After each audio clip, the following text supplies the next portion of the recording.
We've talked about this before, but sometimes wide receivers can still have great games despite the fact that they have poor quarterback play. And I think that's what you're suggesting here when you say, go ahead and start Michael Pittman.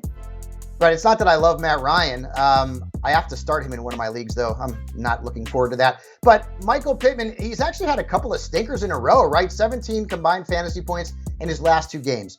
But I do like him against the Jags. They've surrendered 13 plus fantasy points to 4 different receivers who line out wide, including Jahan Dotson, Ashton Dulin, and Joshua Palmer. Jen, not exactly elite fantasy names. And then Gabe Davis. This is going to be the play of all plays this week, right? Everyone's going to talk about Gabe Davis.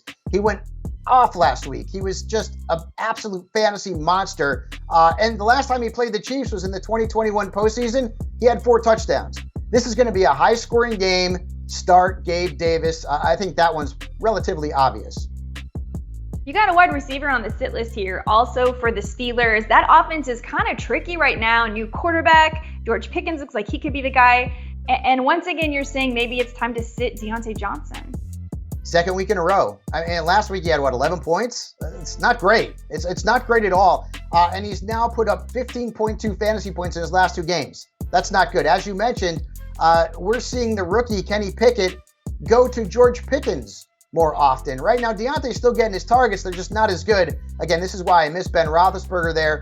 Deontay is probably a flex starter at best this week. And then I'm sitting Drake London. He had a very hot start to the season. I totally get it. You probably have to play him. There's 4 teams on a bye, but keep this in mind. Last couple of games, 11.5 fantasy points combined. Now he's got the Niners.